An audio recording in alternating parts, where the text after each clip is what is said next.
This week, South Sudan opposition rebel leader Dr Riek Machar met Uganda's President Yoweri Museveni in a meeting widely interpreted as a salve of relations between the two leaders.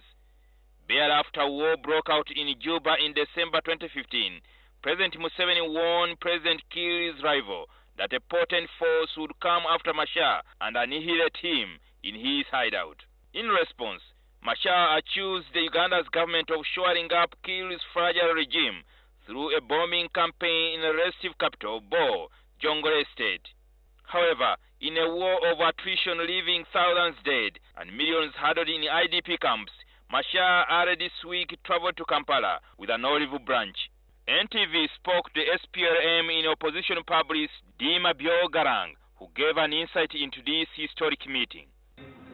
Uganda has played a changing role throughout the conflict, and of course in the beginning, and I've said this many times before, that it was based on wrong intelligence, and one of them was that there was a coup, and that the people who made the coup had also done it in 1991. So Uganda was informed by past histories of South Sudan and was not taking into account the contemporary history. So there was a lot of misinformation. De Mabior, a son of the former President John Garang, says President Museveni's decision to hold talks with Machar is a clear indication that peace will finally return because Uganda played a role in the South Sudan conflict. And I think as Uganda became aware of new information, their role, this made them change their role throughout the conflict. So when they intervened, they were part of a destabilizing factor, among other factors, in South Sudan. The former External Security Organization boss David Pukor hailed a move by President Yoweri Museveni to mend relations with Dr Riek Machar. That's positive for Uganda, even for Uganda now to start to play a peacemaking role rather than a belligerent role in South Sudan. That's very positive. I think we need to commend our leadership here and those in the army and also the President Museveni for the positive role he's starting to play. President Museveni is the strongest ally of Salva Kiir in the world today, and if it wasn't for President Museveni, his regime would have collapsed. So he has influence, and the relationship of President Museveni with Salva Kiir extends back to the relationship during the liberation struggle. Yet more challenges continue to blight the path towards peace. Garang is accusing Kiir of creating 28 states, which is in total violation of the Addis Ababa peace agreement. When we were in Addis Ababa negotiating, we had proposed 21 states. The government vehemently refused to accept this, saying that we only have 10 states. And so the world condemned us and said that you're blocking the peace.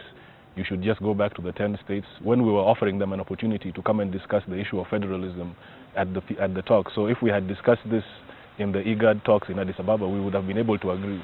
But the government refused to do this. Other impediments to the peace process include the formation of the Dinka Council of Elders, called the GN. The rivals fear is an ethnic cabal. So there is now Dinkaism, and when we are resisting this, we are not against Dinkaism as a cultural identity, but we are against the use of Dinkaism by a small clique in Juba that wants to rule using this philosophy. And the poor Dinkas in their cattle camps and villages are suffering just like the rest of the people of South Sudan. The Dinka Council of Elders, which is very notorious, it's called Jiang Council of Elders, which has got a terrible identity to impose the Dinkaism into the rest of South Sudan. And they say they fought most, and they're the ones who won the war against the Arabs, and they have a right to rule South Sudan forever and ever and ever. These sticky issues, according to David Pukor, if not addressed by Kiir with the intervention of his ally Museveni, could plunge South Sudan into war, another cycle of violence. So it's a kind of divide and rule. So that's why then Riek is saying, without Kiir dropping the idea of 28 states, then he's not going to take part. He will not go to Juba, and therefore there will be no government of national unity. It means war is on. However, there are fears that the conflict in South Sudan is a tie to a proxy war between China and Western superpowers over oil resources. It is rare, it might even be the first time that the People's Republic of China has involved themselves so deeply into a conflict. you know, and be together with the, you know, the Western powers in trying to resolve a conflict when we, the people, the leaders of South Sudan, are responsible. China has sent a combat-ready military force, a battalion, 700 men, ready with drones, with anti-tank missiles and so forth, but as part of the UN. They're in Juba, okay? Never anywhere in the world has China deployed in any peacekeeping operation men with hardware like this.